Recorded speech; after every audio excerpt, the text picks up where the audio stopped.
Spring's the perfect time for big family meals with holidays like Easter and Mother's Day. And Jones Dairy Farm is here to make those big events easier for you. From fully cooked meatballs to naturally smoked ham to out-of-this-world bacon, Jones Dairy Farm has been making mealtimes better since 1889. You can find their high-quality and amazing flavors at most grocery stores, including Costco. Check out their product finder on jonesdairyfarm.com to learn where to find Jones near you. It's easy to sit back and look for good things in the world, but what if we could be the good? Goodman Community Center has been a force for good for over 70 years. Now Goodman wants to challenge you to be the good. What can you do to make our community, our country, and our world a better place? Learn more about how you can be a part of what's good at Goodman at goodmancenter.org. Together, we can strengthen lives and secure futures.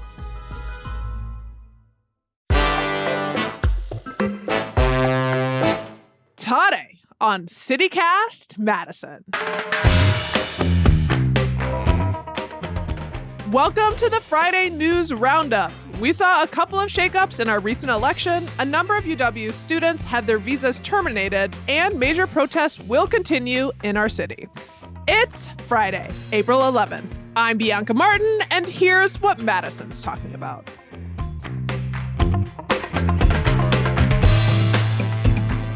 Alrighty, joining me today is the leader of this here podcast, Haley Sperling. How are you? I'm so good. Are you convinced? I am fully convinced. She's wearing red pants, which is incredible. It's the bold move that I love. It's the kind of things I love. And we're here with Rob Thomas, our newsletter editor. Hey, Rob. I just have my boring old jeans on. You look nice. You look respectable. We're here in person together, which is really lovely. So you're going to feel all the good vibes. Rob, you're kicking us off with our first story. Yes. So as Haley never gets tired of telling us, all 20 city council seats were up in last week's spring election. And we had a couple of genuinely interesting, in one case, completely unprecedented outcomes in those races that were resolved this week. So first of all, let's talk about District 15 on the east side. And that's the district where Alder Nina Martinez Rutherford suspended her campaign in January and endorsed her opponent, business owner Ryan Coughlin. But she could not take her name off the ballot at that point. So voters, when they went to the polls in District 15, they saw both names on April 1st. So the plot twist was that more people voted for Martinez Rutherford, even though she endorsed her opponent, and she was reelected by over 200 votes. So the question for the last week was, is she going to change her mind and serve another term, or is she going to concede, or, because she was legitimately reelected? Like, right. It's, if you didn't know all this backstory, you assumed it was like a typical election. So she had a press conference Tuesday that I went to, and that got quite emotional and personal. But the bottom line is, she said she will accept the will of the people and serve another term on the city council. The money quote I saw was, "I don't believe that the people of District 15 made a mistake. I believe that they made a statement." So a little backstory, Martinez Rutherford is the first transgender woman elected to the city council. And as we discussed on last week's podcast, transgender rights have been under attack in America since President Donald Trump took office in January. So I do think that might have played a role, that people didn't want to lose that voice on the council, and people wanted to support her. In fact, Ollie Muldrow, a Madison school board member, spoke before her and said that she voted for Martinez Rutherford, assuming that she was just one person kind of throwing her support behind this person. And it turned out there were a lot of people like her who were doing the same thing. Martinez Rutherford, when she suspended her campaign in January, she was sort of vague about why she was doing it. But at this press conference, she was very transparent about it. She said she had financial issues, like her business didn't survive the pandemic. She was having a lot of trouble finding affordable housing in her district, which was putting a big strain on her. And she also had personal health issues that she wanted to take some time and address. And all this really reminded me of Dane County Supervisor Elizabeth Doyle, who stepped down from her seat in District 1 last month because she couldn't afford rising rents in her district. So it really speaks to kind of a larger and I think perhaps unexpected side issue that our housing crisis is causing.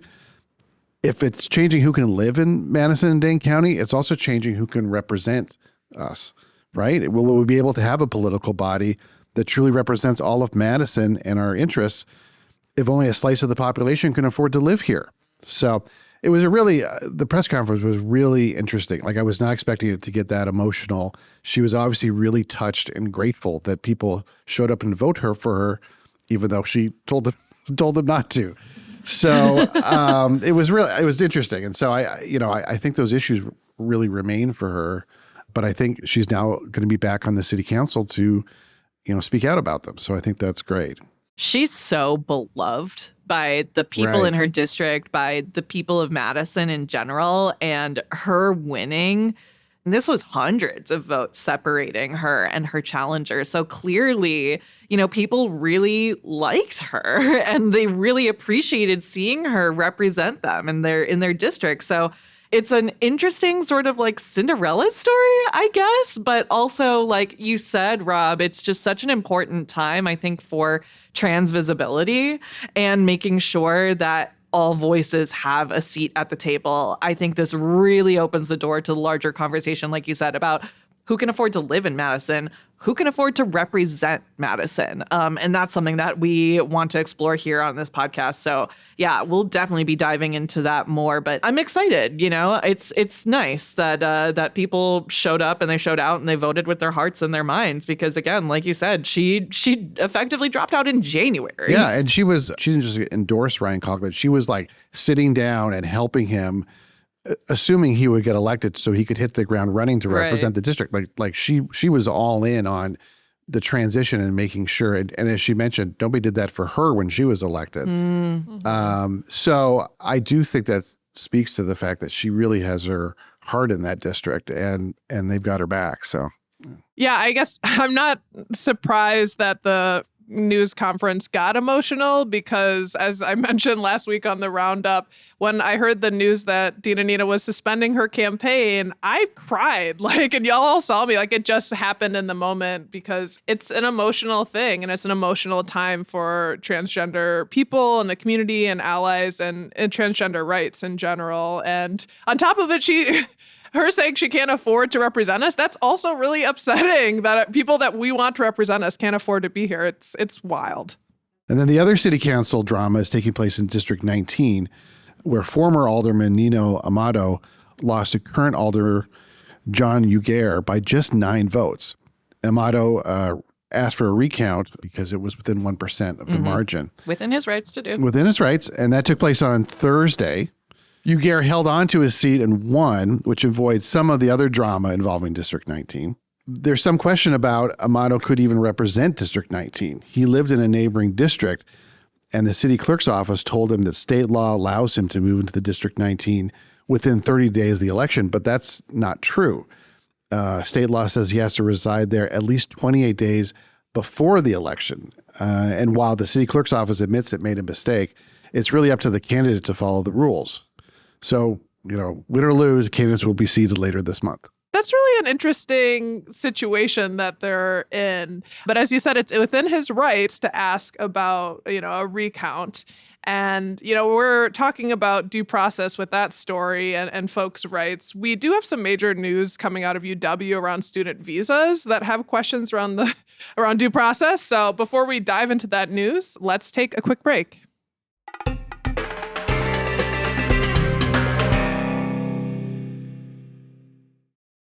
Are you still quoting 30-year-old movies? Have you said cool beans in the past 90 days? Do you think Discover isn't widely accepted? If this sounds like you're stuck in the past. Discover is accepted at 99% of places that take credit cards nationwide. And every time you make a purchase with your card, you automatically earn cash back. Welcome to the now. It pays to Discover. Learn more at discover.com/credit card, based on the February 2024 Nielsen report. This episode is brought to you by GM Genuine Parts and AC Delco. Get the most out of your vehicle with GM Genuine Parts and AC Delco original equipment. The only parts designed, engineered, tested, and backed by General Motors. You can find your perfect fit for most makes and models and choose from 3 tiers of parts, including GM OE or gold and silver aftermarket parts. Visit gmparts.com for more information. So we're back, and we've got more national news in our Hamlet, something quite upsetting. Haley?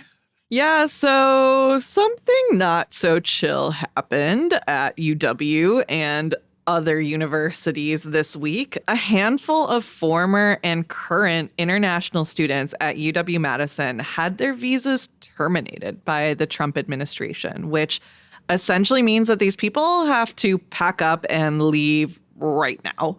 UW said that it played no role in the termination and that it's not clear to them why these students and alumni were chosen.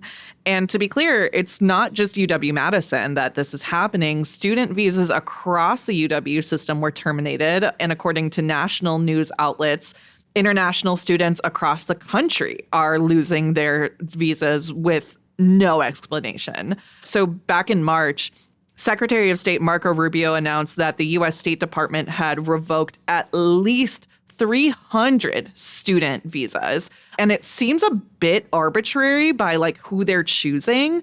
But the most likely to be swept up in this situation are those who have spoken out against the Palestinian genocides, individuals with past arrests, and those with, quote, certain political social media posts, unquote, according to NBC reporting.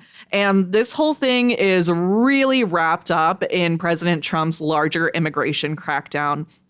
I'm sure you guys saw it, but in one particularly horrifying incident, a Tufts graduate student was grabbed off the street by plainclothes federal officers. And allegedly, this was in response to a 2024 opinion column that she had co-authored in the Tufts student newspaper, urging the university to, quote, acknowledge the Palestinian genocide and divest from companies with direct or indirect ties to Israel, unquote. And for what it's worth, that's something that multiple students on the UW campus have also publicly called for. In his March speech, Rubio called these students, quote, lunatics who sought entry into the U.S. to, quote, not to study, but to participate in movements that vandalize universities, harass students, take over buildings, and cause chaos, unquote. And I just think that it's kind of funny that he should say that, because when it comes to on-campus protests at UW-Madison, the only violence and chaos we saw came from the side of the police. So that's all I'm saying there. Of course, we know that wasn't the story across the country. UCLA and Tufts, they were different stories. But here's the thing, though. UW, as with many of these other schools, have a genuine financial interest when it comes to keeping international students on campus. At UW-Madison, there are roughly 8,000 international students enrolled at the university, and they pay $15,000 more in tuition each semester than Wisconsin residents, according to the WPR. So my question for y'all, and I'm curious to hear from you guys, how did this news hit you? Personally, I'm horrified, I'm mortified, I'm afraid of what's coming next. It feels like we're in a backward state. Mm-hmm. It feels like a police state and punishing some of the rights and freedoms that we cherish most, which is the First Amendment. Right. Here's journalists, and just having gone to UW-Madison, it's deeply chilling. UW-Madison has a history of protesters and people who take part in that cherished right to kind of hold truth or speak truth to power. And it's just unconscionable to see certain students be targeted like this and so deeply. I can't even imagine. And it seems designed to cause maximum panic among the international students community. I mean, we can assume that these students were involved in the protest, but we don't know that. We have no idea what the rationale was. The university doesn't even know. They weren't even involved in this. And so it just seems like it's trying to send these ripple effects of fear throughout campuses, which, as you said, we're seeing all around the country, to, keep quiet or face these completely arbitrary consequences. Right. Yeah. And I mean, my question here is you mentioned it, Bianca, what happened to free speech? Where are all of these conservatives who were so loud when they felt they were being censored by Facebook? Spoiler alert, they weren't. As a former editor-in-chief of a student newspaper myself, this hit me really hard, because I truly wholeheartedly believe that these outlets in particular should be a safe space to give commentary, no matter what side of the political spectrum you're coming from. There were plenty of columns that I fervently disagreed with, but but I still published it because that was my job. You know, it's our role as press and journalists to give a voice to anyone who wants to speak out. And like, I don't want to be alarmist here, but it's truly like, it's giving great purge. I don't like it. I really don't like it. And I don't like that, you know, a lot of these students probably came to the US from countries that don't have freedom of speech enshrined in their constitutions. And now they're just being punished for something that was their right. You know, when they have these visas, you know, they're operating here as full humans. You know, it's just, yeah, I hate it. You also pointed out like the police component, that it was not a pretty scene. And we're like a year out from when the police tore down the pro-Palestinian encampments. And like we saw people and professors being dragged out. I actually just saw Wisconsin State Journal put out a piece this week about a vote that happened at UW, that UW-Madison faculty like are still very divided on this issue. But there was a vote by 79-52 with 10 abstentions. So really close. The faculty senate on Monday adopted a resolution condemning the police for their actions and calling on UW-Madison leaders to reinstate former protest guidelines. So it's hot. I mean, it's hot. And I know people who voted against that resolution because they're afraid that adopting that resolution will make UW more of a target for the Trump administration. So it's like, I see both sides of the argument. Like we're in a really weird place. And again, UW said it's working to learn more about why these terminations occurred, and they have provided resources to the affected parties and other international students seeking information. For what it's worth, you know, the Graduate Worker Union of UW-Madison is also looking into the issue, and according to WPR, they are going to be hosting a rally on campus on April 17th in response to the situation for anyone who wants to show up and turn out. Rallies are the word of the week, and they are coming. We obviously had a huge demonstration this past weekend, and we're going to talk about that. The Trump administration's actions are drawing ire from a ton of Wisconsinites. Before we get into that, though, let's take a quick break.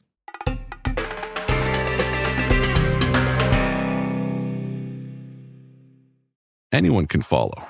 It takes something special to be an original, which is why the 2025 Lincoln Navigator SUV arrives with new ways of surrounding you in luxury, including the ultra-wide 48-inch panoramic display and the multi-sensory Lincoln Rejuvenate experience. A true original never stops evolving. So meet the 2025 Navigator, the original that's all new and better than ever. Learn more at Lincoln.com. Lincoln and Navigator are trademarks of Ford or its affiliates. This episode is brought to you by Loom by Atlassian. Are you feeling stuck at work? Get your team unstuck with Loom video messaging and move work forward. Use Loom to simultaneously record both your screen and yourself to share a quick update, provide feedback, train a colleague, and everything in between. Plus, add Loom AI to your meetings for instant written notes and recordings. Try Loom today at Loom.com. That's LOOM.com. All right. All of us who were alive this past week saw what happened. The hands-off protest was off the chain. There were so many people. Massive protest this past Saturday. Had Madison kind of looking like 2011 around all the activity with Act 10. There was an estimated 10,000 people who took over the Capitol area at the top of State Street and marched up Bascom Hill. The protests were against the Trump administration's bold actions we've been talking about, Donald Trump and Elon Musk, and all of these federal cuts. Like, look, I know we know this. We've been covering the city as we always do. And the biggest stories these days seem to be from the federal government, from the administration's actions of cutting budgets in really intense ways. And even our most recent huge story, the state Supreme Court seat race, had Elon Musk's name written all over it. So when we're talking about cuts, we're talking about cuts to our research institutions, our libraries and museums, to, you know, federal relief around the world. FEMA might be going away. There's just so many things. It's hard for us to do a story right now without finding something possibly out of whack or changing for folks in Madison. So I guess it's maybe not surprising that we saw the numbers we did. As Madison does, the thousands of people had tons of creative signs to speak their mind, and also signs that were just demonstrated so much care for the people in their community. God, I love Madison. Elon was a target for sure. I saw signs, Wisconsin can't be bought, coming off the state Supreme Court election. A few more signs I saw, quote, Trump abandons democracy. A different one was Doge layoff victim, wisconsinhumanities.org. Another one, this is not about right or left, this is about right or wrong. Another really strong image I saw was a femme-presenting person was standing up on a Capitol ledgestone, so towering high, wearing a white bloody dress and waving a trans flag. It was quite the scene. Obviously, multiple thousands of people downtown is kind of the largest news for us this week. Saturday was a part of a national movement where an estimated 3 million people from across the U.S. came out from all 50 states to say hands off. So this was the largest day of public demonstration against President Trump during his second term. And as you mentioned, Haley, in the last part of our conversation, there are more rallies to come. Specifically, there's another demonstration plan this Sunday, a march to support veterans' health care. So that one starts at 11 a.m. at the state capitol around the King Street corner.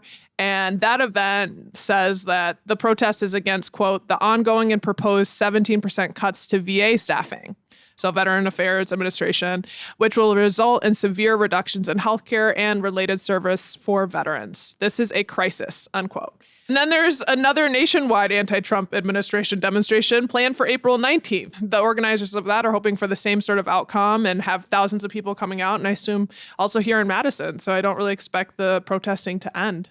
Madison loves a protest, and I love Madison for that. When we talk about these big nationwide protests, it's we have that in Madison every other day. But like you said, this was massive, thousands of people. It is not every other day that we get a protest of this size and magnitude. So it's really heartening to see people showing out and to see people exercising their rights to free speech hopefully without consequence, knock on wood. But yeah, I'm curious to see if we can move the needle on anything with protests, because that's the thing, is that these protests are all well and good, but do they make a difference? I think overall, yes, it is important to have these sort of demonstrations, because it is what it says it is. It is a demonstration to the administration that the people do not consent and that they are not happy. And it's important to show up and show out in that way. But it's also important for you, if you are feeling inclined, to call your representatives. We've talked about this in the past shows. I'm thinking about our library episode with Tana Elias. She said, call your senators, call your representatives. It's important that these people at the federal level hear from you, because they will use these stories, as you mentioned, Bianca, on the Senate floor, to tell your story in front of Congress. It's a lot of work, but the fight, it doesn't stop. We keep going. Yeah, and to stress, completely peaceful protests. Oh my God. 10,000 people. And I remember reading the people in Divisible who are organized protests were actively saying, this is a peaceful protest. We do not tolerate anything that crosses the line. And yeah, I can certainly see this getting bigger, because, this isn't theoretical for a lot of people. This is, if your dad's at the VA, you're getting treatment, or your daughter goes to the library, or, you work at the university. These are very personal, tangible effects that these decisions are having. I sort of wonder what happened to the whole idea of local control, and conservatives being the government closest to you is the one that should make the decisions. And that seems to be completely thrown out the window now. So it'll be interesting to see, but it seems like people are showing up every week and making their voices heard. I'm just thinking about the idea of peaceful protests and the complicated nature of that, and who, when people are, losing their jobs and getting hurt from the outside, they're to remain peaceful and smile. That's what exactly is what happened, and in huge numbers. I do want to talk about smiling things. Yeah. Starting with the Memorial Union Terrace Sunburst chairs are coming out next week, next Wednesday, April 16th. So you can go put your butt in one of those chairs, which is exciting. And the smile I'm talking about is the union also unveiled a new plushie Their second with the return of the chairs, and its name is Ray Lakin. Y'all saw it. We all saw it. We enjoy it. She's so cute, and there's a green one too, and they're just like little guys. I want them. I want to hang out. If anyone's listening and wants to buy me a gift, just putting that out there. I think that name is so funny, Ray Lakin. Like, I know. Didn't I go to high school with Ray Lakin? It's funny. It almost like, is it Ray? Like, is it first name, last name? Is it two first names? Is it first name, middle name? It almost kind of reminds me of like, it's a very sort of like millennial coded, like Lakeland type name, you know, where all of these names are spelled just so wildly and just have like a bunch of Y's for no reason. This one doesn't, but like when you say it, Ray Lakin, I say it as one word. It's a firsty lasty for sure. Yeah. It makes me think of like Ray-Bans, you know? Yeah. But she's a little ray of sunshine. Yeah. Her future is so bright. We're talking about things that are really fun and lovely. The Dane County Farmers Market is coming back to the square on Saturday. So there will be crowds, hundreds of people, I imagine, around the square again this Saturday, which starts, bright and early, rain or shine. That's how they rock. We just had a conversation with the market director, Jamie Bugel, if you listened to our Thursday episode. If not, you can go back and listen if you want some tips and tricks. I want to shout out something else happening this weekend, which is one of the most innovative and entertaining events of the year, I think, in Madison, the Line Breaks Festival at UW. That's happening Saturday and Sunday, the 11th and 12th. And they've got showcases of some of the most talented folks in our city, the current cohort of First Wave Scholars. So if you haven't heard of First Wave, it's a hip hop and urban arts scholarship at UW-Madison. And man, they've produced like famous artists. If you've heard of the poet Danez Smith, they're properly famous for poetry.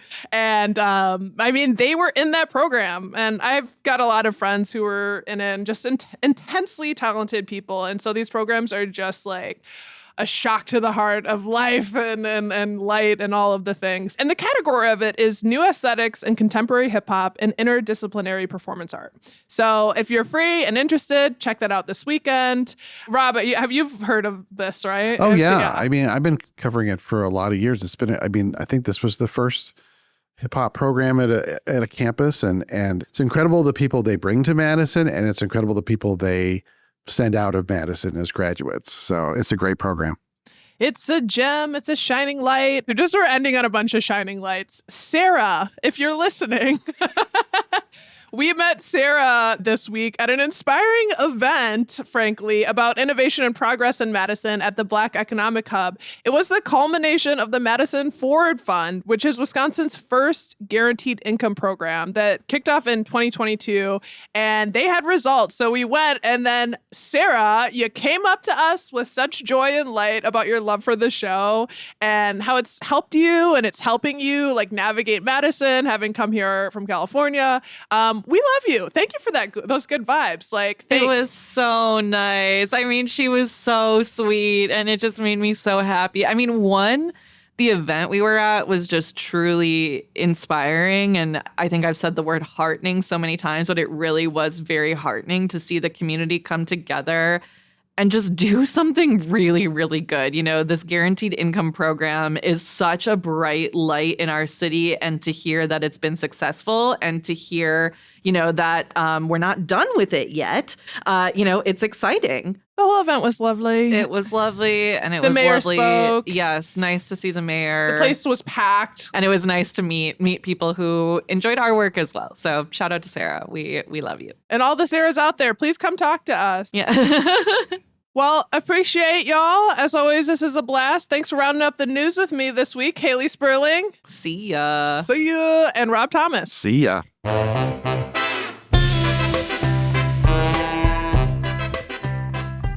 That's all for today here on CityCast Madison. I'm Bianca Martin, your host. We're produced by Jade Isiri Ramos and Lizzie Goldsmith. Haley Sperling is our executive producer. Our theme music is by Carl Christensen. Additional music this week by DeMay and Lakeside from Triple Scoop Music via Getty Images. Rob Thomas is our newsletter editor. Don't forget, you can always get more news delivered right to your inbox by subscribing to Madison Minutes. And hey, if you enjoyed today's show, why not share this podcast with someone who likes to speak truth to power? All right, see you back here Monday morning with more stories from around the city. Ciao.